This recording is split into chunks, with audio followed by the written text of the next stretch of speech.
시작. 내가 아버지께 구하겠으니 그가 또 다른 보혜사를 너희에게 주사 영원토록 너희와 함께 있게 하리니 그는 진리의 영이라. 세상은 능히 그를 받지 못하나니 이는 그를 보지도 못하고 알지도 못함이라. 그러나 너희는 그를 아나니 그는 너희와 함께 거하심이요 또 너희 속에 계시겠음이라. 아멘. 우리는 지금 계속해서 사도신경을 살피고 있습니다. 하이델베르크를 살피고 있지만 엄밀히 구체적으로 말하면 하이델베르크가 다루고 있는 사도신경 파트를 다루고 있습니다. 오늘은 사도신경의 새로운 전환이라고 할 수 있는데요. 3부를 드디어 들어갑니다. 네, 3부 들어오기 위해서 우린 2부에서 7주를 썼죠. 네, 이제 3부에 들어왔습니다. 7주 이상 쓴 것 같기도 하고요. 3부 성령 하나님에 대한 신앙 고백입니다. 성령 하나님에 대한 신앙 고백. 앞에 PPT 다시 한번 띄워주세요. 예, 성령 하나님에 대한 신앙 고백이고 제8항이 오늘 나는 성령을 믿으며 라는 파트를 다루게 됩니다. 성자 하나님에 대한 신앙 고백은 이제 끝났다는 것입니다. 이제는 성령 하나님은 어떤 분이신가를 이제 살피게 되는 것입니다. 그 중에서 이제 아직 안 넘어가셔도 됩니다. 네, 그 파트 이 3부는 8항부터 12항으로 이루어져 있습니다. 그 중에서 오늘은 이제 8항을 다루게 되는 것이죠. 8항이 무엇입니까? 나는 성령을 믿으며 다 고백하지 않습니까? 매주 이제 예배 때마다 사도신경을 고백할 때 나는 성령을 믿으며라고 고백합니다. 근데 너무 짧은 문장이지 않습니까? 그래서 우리도 모르게 나는 성령을 믿으며 약간 추임새처럼 깊은 묵상을 못하고 이렇게 넘어가는 문제도 있을 수 있습니다. 하지만 이 시간 우리가 이 짧은 문장을 깊게 다뤄봄으로써 우리가 나는 성령을 믿으며라고 고백할 때 그 깊이를 가지고 있어서 그 고백을 짧지만 하는 순간 성령님이 그랬지, 성령님이 정말 그러신 분이지, 이 성령이 정말로 감사할 만한 분이시지 라는 것이 이게 확 침잠되는 신앙 고백 시간이 되도록 이 시간이 유익하게 쓰였으면 좋겠습니다. 이 3부는 두 구조로 이루어져 있습니다. 이것을 구조를 나누면 두 개로 나눌 수 있는데요. 8항과 나머지 9항부터 12항 내용입니다. 다음 PPT가 있나요? 네, 없네요. 제가 설명드리겠습니다. 다시 앞에 PPT 해주세요. 이 8항과 나머지 9항부터 12항 이렇게 전반부와 후반부로 나눌 수 있습니다. 이 8항만 전반부인데요.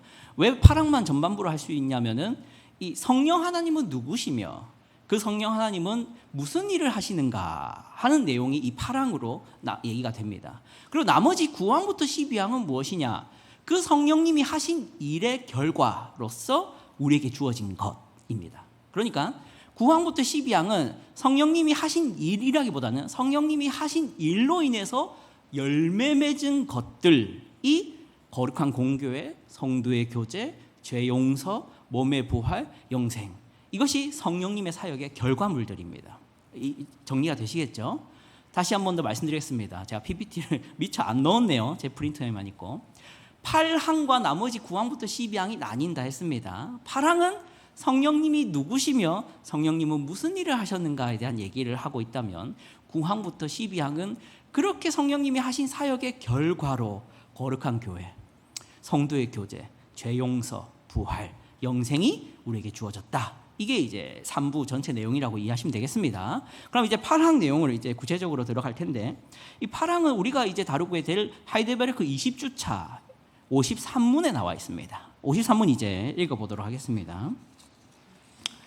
제가 문을 읽으면 여러분이 답을 읽어주시면 되겠습니다. 하이델베르크 20주차 53문입니다.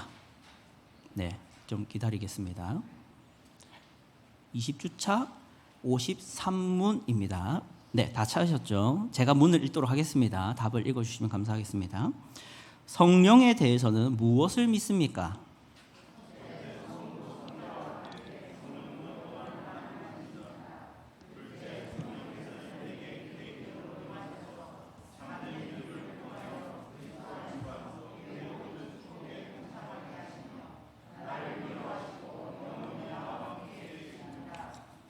여기 첫째와 둘째가 나오지 않습니까? 성령님에 대해서 우리가 무엇을 믿느냐라는 질문을 받으면 우리는 최소한 이렇게 답을 할 수 있어야 됩니다. 첫째, 성부 성자와 함께 성령도 영원한 하나님이십니다. 성령님의 존재에 대한 얘기인 거죠.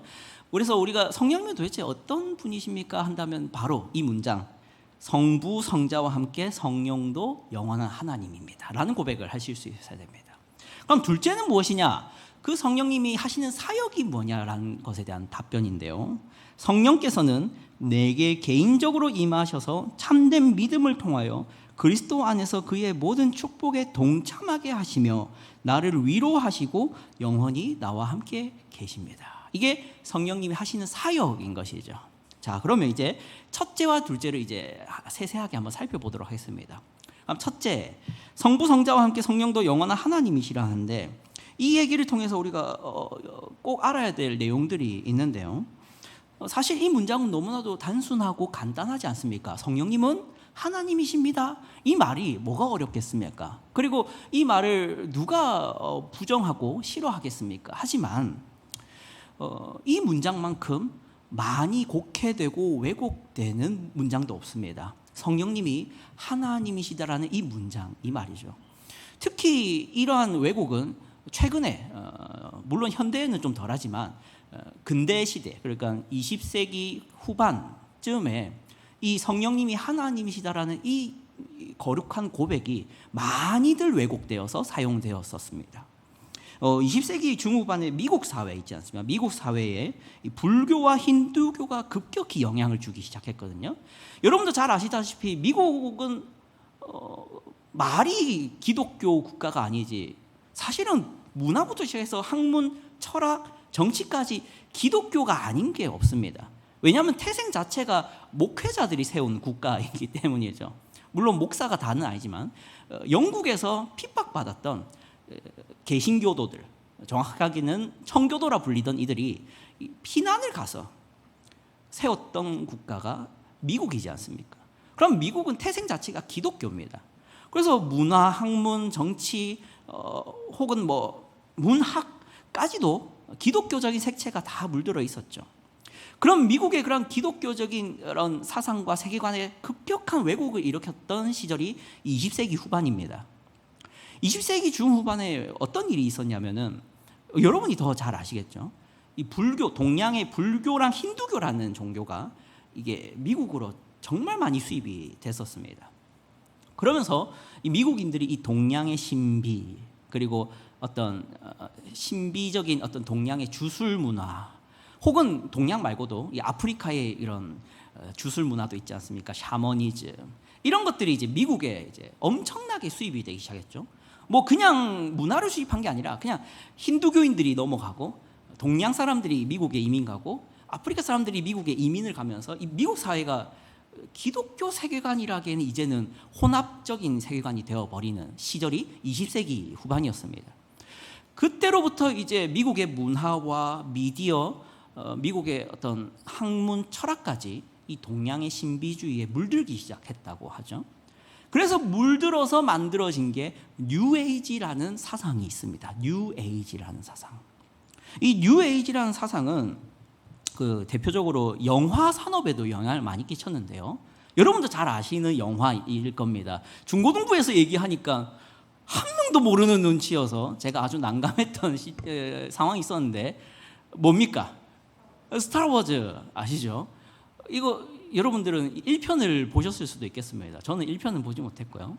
이 스타워즈 이야기는 우주를 배경으로 합니다. 그리고 미래 시대를 배경을 하고 최첨단 무기들이 나오고 우주선 타고 다니고 다른 행성에서 싸우기도 하고 행성도 막 개척하고 완전히 그런 초과학적인 영화 배경을 가지고 있습니다. 자, 그런데 거기 나오는 이제 병사들은 총 들고 싸우지 않습니까? 레이저죠. 정확하게는 레이저 총을 들고 싸웁니다. 지금도 개발 안 된 이 레이저 총을 이 스타워즈의 졸병들이 들고 다니는 것이죠. 근데 막상 주인공들이 싸울 때는 총으로 안 싸우고 뭘로 싸웁니까? 총이 더 셀 건데 굳이 주인공들이 싸울 때는 이 이상한 모자 쓰고 있는 검은 색깔 인물이랑 이게 뭘 들고 싸우냐면은 그 그림이 나옵니다. 검 들고 싸우는데 정확하게는 광선검, 레이저검 같은 걸로 싸웁니다. 이상하지 않습니까? 총으로 싸우는 게 더 낫지. 갑자기 주인공 싸울 때는 갑자기 칼싸움이 시작되는 것이죠. 왜 그러냐면은 이 스타워즈에는 어떤 그런 설정이 있냐면 포스라는 게 있습니다. 포스. 정확하게는 한글로 말하면 번역하면 그냥 에너지라는 의미이기도 한데요. 파워, 에너지. 이 포스라는 것이 있어서 이 포스를 다룰 줄 아는 사람들은 총으로 싸우기보다는 이 포스를 이용해서 뭐 날아다니기도 하고 뛰어다니기도 하고 엄청나게 빠른 속도로 움직이기도 하고 특히 이제 광선검을 만들 줄 안다고 하죠. 그래서 광선검을 이렇게 부딪힐 때마다 윙 뭐 이런 소리가 납니다. 이런 영화를 제가 왜 말씀드리냐면 이 포스라는 이러한 문화가 나온 게 이 동양의 신비주의, 힌두교, 불교 영향이라는 것이죠. 인간이 영적인 존재여서 영적인 힘이라는 것이 있는데 그 영적인 우주를 돌아다니고 있는 이 영적인 힘을 어떤 종류의 사람들은 이 영화에서는 제다이라고 하는데요. 그 제다이라는 사람들은 이용할 줄 안다는 것입니다. 그래서 그 포스, 영적인 힘을 이용해서 싸우는 장면이 스타워즈에 나오는 것이죠. 이 영화가 미국에서 나왔다는 것입니다. 자, 그런데 이 영적 에너지라고 하는 이런 차원이 교회에도 스며들기 시작했다는 것이죠. 문제는. 그래서 성령님을 어떤 영적인 에너지나 성령님을 어떤 인격이 없는 어떤 사람이 받고 주고 하는 어떤 신비한 힘처럼 여기기 시작하는 문화가 20세기 후반부터 2000년대 초반까지 교회를 휩쓸었던 적이 있습니다. 그래서 그러한 영향을 받았던 이 교회들에서는 성령을 마치 내가 줄 수 있고 성령을 내가 원한다면 가져올 수 있는 차원으로 성령님을 여기기 시작하는 문화가 있었죠.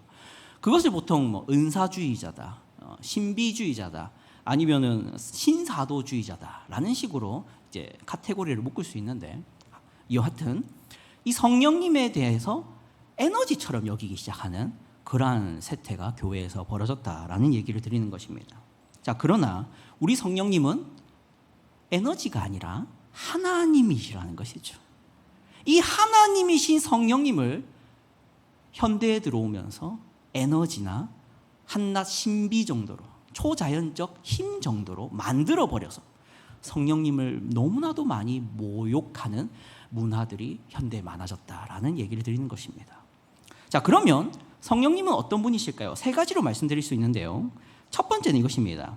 성령님은 인격을 가지고 계신 분이라는 것입니다. 성령님은 음료수 자판기나 전자동 로봇 정도로 여겨서는 안 됩니다.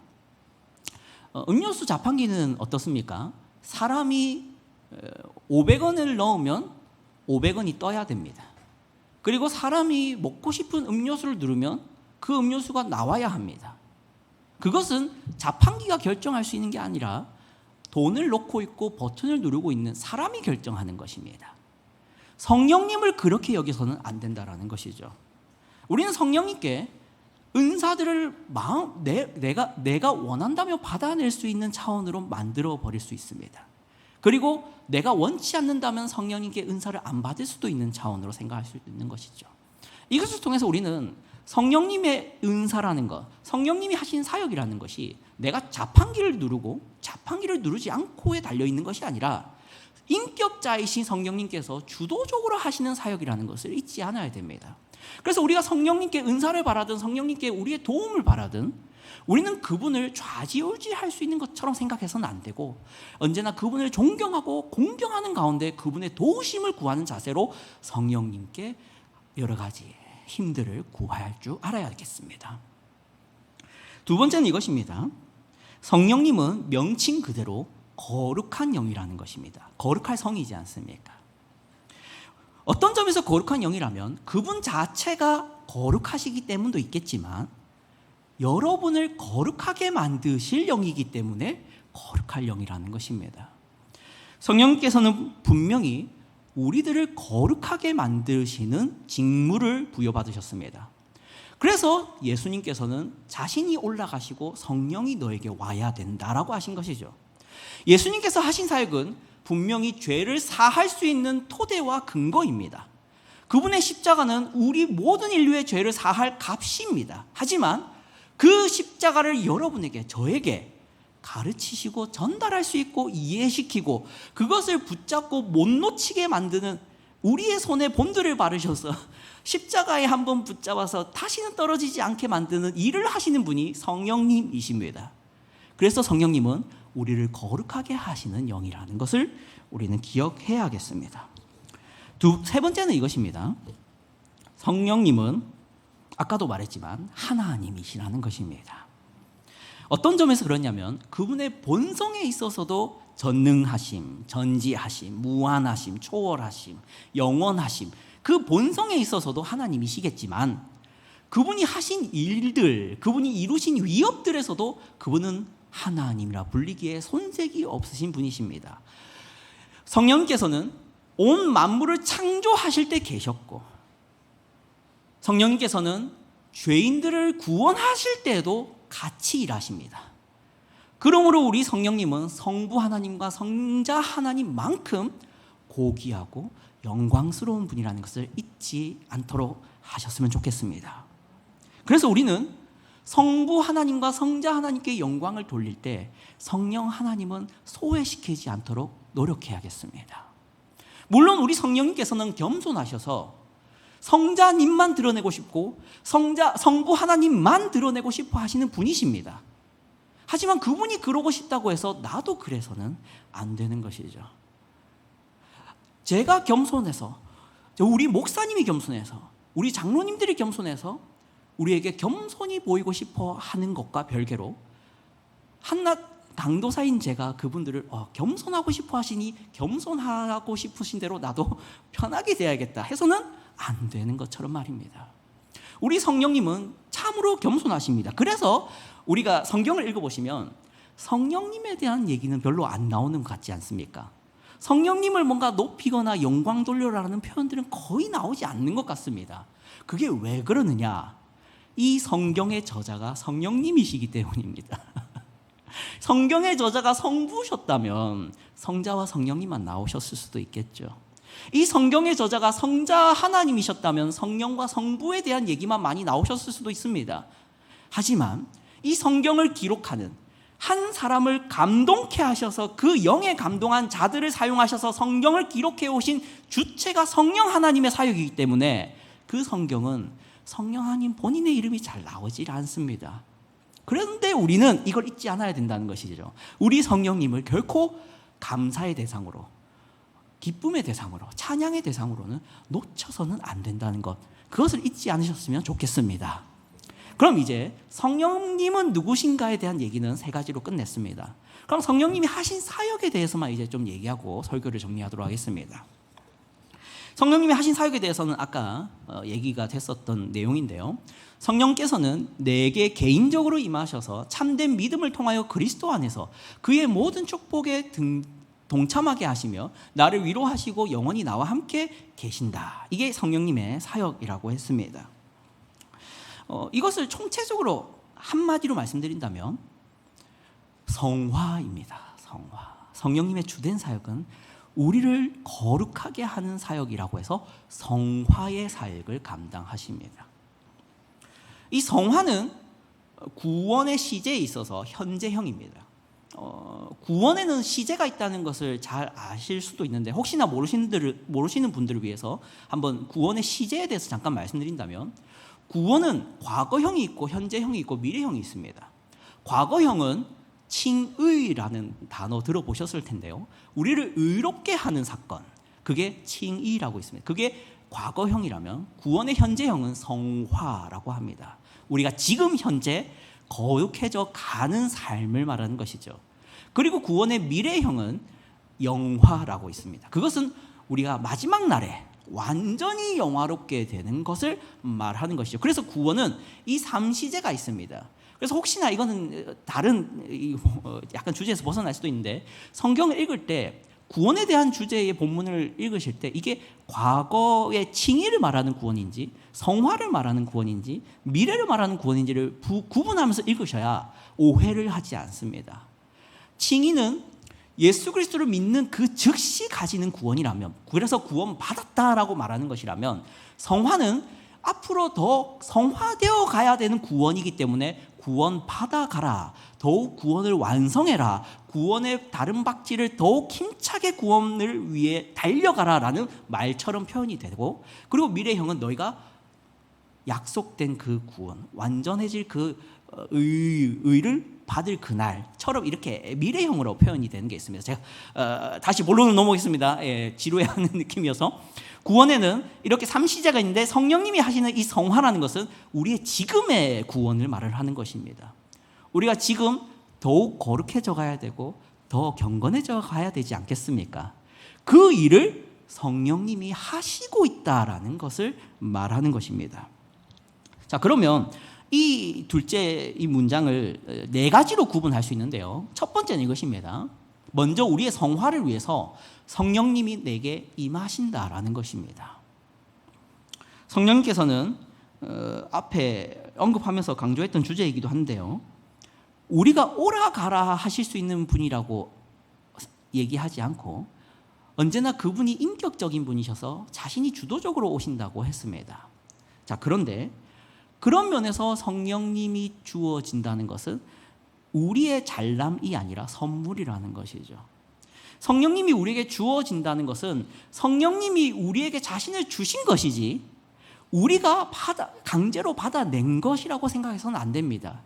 그래서 성령님의 임하심은 선물이라는 것을 기억해야 됩니다. 그런데 여기서 본문을 다시 한번 보겠는데요. 갈라디아서 4장 6절 말씀입니다. 4장 6절 함께 읽어보겠습니다. 시작. 너희가 아들이므로 하나님이 그 아들의 영을 우리 마음 가운데 보내사 아빠 아버지라 부르게 하셨느니라. 아멘. 그 아들의 영, 성령님을 말하는데요. 우리 마음 가운데 보내셨다라고 되어 있습니다. 그랬더니 우리가 뭐라고 부르게 됐다고요? 아빠 아버지라고. 이 구원받았다는 것이죠. 그런데 우리가 아빠 아버지라고 부르게 되는 주된 요인이 성령님이 우리 마음 가운데 오시는 데 있다라는 것을 발견할 수 있습니다. 이것을 통해서 우리가 무엇을 발견할 수 있냐면 성령님이 오시는 장소가 정확하게 어디냐 하는 것입니다. 성령님이 주어지고 오시긴 하는데 제 손바닥 위에 오시냐라는 것이죠. 아니면 제 어깨 위에 오시냐는 것입니다. 아니면 우리 집 어딘가에 오시냐라는 것이죠. 그게 아니지 않습니까? 어디 가운데 오신답니까? 마음 가운데 오신다고 합니다. 마음은 무엇입니까? 마음은 우리의 손을 움직이는 근원이고 우리의 발을 움직이는 근원이며 우리의 생각을 만들어내는 근원입니다. 우리가 어떤 마음을 가지고 있느냐와 우리가 어떤 생각을 하느냐는 밀접히 연관되어 있죠. 우리가 어떤 마음 상태냐와 우리가 손을 어떻게 놀리냐와 연관이 됩니다. 우리가 어떤 마음의 상태에 있느냐와 우리의 발걸음이 어디를 향하느냐도 결정이 나게 되어 있겠죠. 그러므로 우리 마음 가운데 성령님이 오신다는 것은 우리 마음 속에서 사역을 하시기 시작하신다라는 얘기입니다. 성령님께서는 우리 마음 가운데 오셔서 우리 마음을 변화시키는 사역을 하시는 분입니다. 그래서 우리의 마음을 바꾸시는 성령님으로 인해서 우리는 우리의 생각이 바뀌고 우리의 손이 바뀌고 우리의 발이 바뀔 것을 기대할 수 있는 것이죠. 그러므로 성령께서 임하신 자는 반드시 손과 발과 생각, 모든 지체의 모습들이 그 손가락이 6개가 되는 건 아니고요. 이전과는 다른 것을 붙잡고 이전과는 다른 곳을 향하여 발을 디딜 줄 알고 이전과는 다른 생각을 하는 자가 되는 것입니다. 그게 성령님의 첫 번째, 마음에서 하시는 사역이라는 의미입니다. 그럼 두 번째는 무엇입니까? 두 번째는 이렇게 말합니다. 참된 믿음을 통하여 그리스도 안에서 그의 모든 축복에 동참하게 하신다. 두 번째는 이 마음 가운데 거하신 성령님이 가장 중요하게 첫째로 그 마음속에서 하시는 일이 있다는 것인데 그게 뭐냐면 참된 믿음을 일으키십니다. 성령님께서는 우리 마음속에서 참된 믿음을 발생시키십니다. 어떤 사람들은 그런 착각을 합니다. 믿음은 사람이 노력해야 되는 거 아니냐, 내가 믿어야 되는 것이고 내가 믿도록 최선을 다해야 되는 거 아닌가 하는 어떤 거듭나지 않은 사람이 믿음을 마치 만들 수 있는 것처럼 말들을 합니다. 하지만 아까 말씀드렸다시피 성령님께서 마음속에 오셔서 참된 믿음을 일으키시는 것입니다. 믿음은 내가 하는 게 아니라 성령께서 주시는 것이라는 거죠. 에베소서 2장 8절입니다. 함께 읽겠습니다. 시작. 너희는 그 은혜에 의하여 믿음으로 말미암아 구원을 받았으니 이것은 너희에게서 난 것이 아니요 하나님의 선물이라. 아멘. 너희에게서 난 것이 아니요 선물이라. 왜? 믿음이 내게서 난 게 아니니까. 믿음은요 성령께서 우리 안에 오셔서 주신 것입니다. 그러므로 참된 믿음은 오직 성령으로 말미암아 가질 수 있다는 것을 우리가 꼭 기억해야 됩니다. 그런데 이 참된 믿음이 우리가 21문에서 얘기를 했었는데 참된 믿음은 두 가지 요소로 구성되어 있습니다. 첫 번째는 지식이고 두 번째는 신뢰입니다. 그냥 믿음과 참된 믿음은 그 부분에서 다릅니다. 그냥 믿음은 맹목적 믿음, 그러니까 지식이 없이 믿는 그냥 맹목적 믿음이 있고요. 또 잘못된 믿음은 지식만 있는 믿음 또 있다고 했습니다. 그러나 참된 믿음에는 거룩한 지식과 참된 신뢰가 결합되어 있어야 참된 믿음이라고 21문에서 가르치고 있습니다. 자, 그러면 성령께서 바로 그 사역을 한다는 것을 구체적으로 말해 볼 수 있습니다. 요한복음 14장 26절인데요. 제가 읽어드리겠습니다. 요한복음 14장 26절입니다. 제가 읽어드리겠습니다. 보혜사 곧 아버지께서 내 이름으로 보내실 성령 그가 너희에게 모든 것을 가르치고 내가 너희에게 말한 모든 것을 생각나게 하리라. 아멘. 성령께서 무엇을 하신다 합니까? 가르치시고. 그러므로 우리가 거룩한 지식을 깨닫는 것은 나의 이성이나 나의 똑똑함이 아니라 성령께서 가르치신 결과라는 것을 기억해야 합니다. 우리는 자칫 잘못하면 성경을 많이 알고 하나님에 대해서 많이 아는 것이 대학을 나왔는지 석사를 땄는지 박사학위를 가지고 있는지의 개념으로 생각하는 위험이 있습니다. 하지만 이 거룩한 지식은 지능이 대학을 나오지 못했든 대학을 나왔든 상관없이 깨달을 수 있는 지식이라고 믿으셔야 되는데, 왜냐하면 이 지식은 성령께서 가르치시는 지식이기 때문입니다. 그러므로 어린아이도 이 거룩한 지식을 깨달아 참된 믿음을 가질 수 있고 나이 드신 분들도 참된 믿음을 가질 수 있다는 것을 우리는 놓치지 않아야 되는 것이죠. 자, 그런데 참된 믿음을 왜 일으키시냐 하는 질문이 남았습니다. 왜 성령께서는 우리 안에 참된 믿음을 일으키냐? 그 답은 아까 나왔던 내용인데요. 그리스도 안에 있는 모든 축복들에 동참하게 하려고 그 참된 믿음을 주고 계시다라는 것입니다. 요한복음 6장 56절 57절인데요. 제가 읽어드리겠습니다. 요한복음 6장 56절 57절입니다. 내 살을 먹고 내 피를 마시는 자는 내 안에 거하고 나도 그의 안에 거하나니 살아계신 아버지께서 나를 보내심에 내가 아버지로 말미암아 사는 것 같이 나를 먹는 그 사람도 나로 말미암아 살리라. 아멘. 내 안에 거하는 것과 그리고 내 안에 거했을 때 너희가 산다라는 내용이 나옵니다. 이것을 통해서 우리는 참된 믿음이 무엇인지, 그것이 왜 우리에게 주어져야 되는지를 생각해 볼 수 있습니다. 사랑하는 성도 여러분, 우리는 믿음을 가지면 구원받는다라고 믿습니다. 맞습니까? 우리는 주 예수 그리스도를 믿으면 반드시 구원받는다라고 믿습니다. 자, 그런데 우리가 예수 그리스도를 믿을 때 1차적으로 구원이 아닙니다. 그러니까 예수 그리스도를 믿으면 바로 1차적으로 그러면 구원이 주어지는 게 아니라 사이에 과정이 하나가 있습니다. 그것이 무엇이냐면 참된 믿음은 그리스도 안에 거하게 하는 것이 1차적인 효과입니다.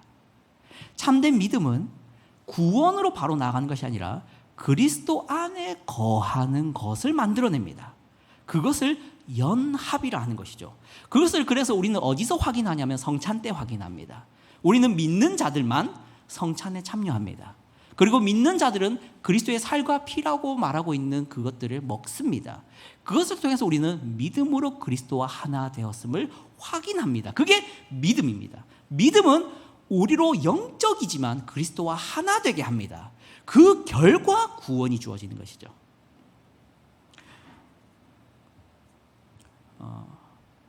포도나무 비유를 보시면 너희가 내 안에 거하면 살리라라는 비유의 목적으로 포도나무 비유를 얘기하십니다. 그래서 나에게 접붙은 자는 살 것이고 열매를 맺을 것이고 나에게 접붙지 않은 자들은 떨어져서 시들어 버릴 것이다 라고 얘기를 하시죠. 그 비유를 통해서 우리는 생각해 볼 수 있는 한 가지 상상이 있습니다. 우리는 믿음으로 그리스도 안에 거하여 그리스도께서 올라가신 덕분에 우리도 그분 안에서 올라간다라는 것을 기억하십시오. 참된 믿음을 그래서 성령님이 일으키시고자 하는 것입니다. 성령님께서 우리 안에서 참된 믿음을 일으키시는 목적은 우리가 그리스도 안에 거하도록 만드는 것이고, 그리스도 안에 거하게 된 우리는 그리스도께서 상속 받으실 때 그분 안에서 우리도 상속을 받고, 그리스도께서 복을 받으실 때 그분 안에서 우리도 복을 받아 누리고, 그리스도께서 영광을 받으실 때 우리도 그분 안에서 영광을 받도록 만드시고자 성령께서 참된 믿음을 일으키시는 그 사역을 하신다. 이것을 우리가 알아야 하겠습니다. 두 가지가 더 남았는데 강의를 좀 정리를 해야 될 것 같습니다. 이 얘기 한 가지만 더 얘기하고 정리하도록 하겠습니다. 요한복음 15장 26절입니다. 함께 읽겠습니다. 시작. 내가 아버지께로부터 너에게 보낼 보혜사 곧 아버지께로부터 나오시는 진리의 성령이 오실 때에 그가 나를 증언하실 것이요. 아멘. 사랑하는 성도 여러분, 성령님의 이름, 다른 이름은 보혜사라는 이름을 가지신 분입니다. 보혜사라는 단어의 뜻은 돕는 자, 중재자, 변호자, 그리고 위안자라는 뜻을 가지는데 법률 용어입니다. 법정에 들어갔을 때, 죄인이 법정에 들어갈 때 얼마나 떨리고 무섭고 위협이 되겠습니까? 그때 같이 따라가는 존재라고 보혜사라고 합니다. 현대의 법정으로 생각해 본다면 어떤 직업의 사람이겠습니까? 변호사입니다. 변호사가 같이 들어갈 때 그 자신의 죄를 스스로 판사 앞에서 변호하고 대변해야 되는 그런 막막한 심정을 가진 죄인들 입장에서는, 특히 변호할 지식도, 재반 지식도 전혀 없이 대한민국 헌법이 무엇인지도 전혀 모르는 사람이 어떻게 자신의 죄를 변호할 수 있겠습니까? 하지만 전문가인 변호사가 따라온다면 얼마나 큰 위로가 되겠습니까? 우리 성령님이 보혜사라는 것입니다. 우리 성부 하나님과 성자 하나님께서 우리 곁에서 우리를 변호하라고 보내신 분이 성령님이십니다. 이 성령님께서는 영원히 여러분과 함께 계셔서 여러분이 무엇을 두고 기도해야 될지 모를 때 그 기도 제목을 떠올리게 하시고, 여러분이 성경을 읽을 때 이게 도저히 무슨 말인지 이해를 못할 때 그걸 깨닫게 하시고, 우리가 죄로 말미암아 유혹에 빠져서 한동안 넘어져 있을 때 우리 곁에서 일어나라 하는 양심의 가책을 일으키시는 일도 성령님이 하십니다. 성령님은 정말로 우리의 현재의 삶에, 우리의 이 성화의 과정을 밟는 오늘의 삶에 정말로 밀접히 관련되어 있고 사역하시는 성령 하나님이십니다. 그러니 우리는 기도할 때든 찬양할 때든 감사의 제목을 드릴 때든 성부와 성자만 떠올릴 것이 아니라 겸손하셔서 자신을 숨기시는 이 성령 하나님을 꼭 잊지 않고 감사드리고 영광 돌릴 줄 아셨으면 좋겠습니다. 그리하여 여러분이 힘들 때는 성령님께도 의지하며, 성령님, 나의 죄를, 나의 게으름을, 나의 연약함을, 나의 실패를, 나의 거룩하지 못하여 세속에 물든 나의 심령을 깨끗하게 해달라는 그 사역, 그 직무를 담당하신 성령님께 기도할 줄 아는 우리 모든 서울제일교회 성도님들 되시기를 주님의 이름으로 축복합니다.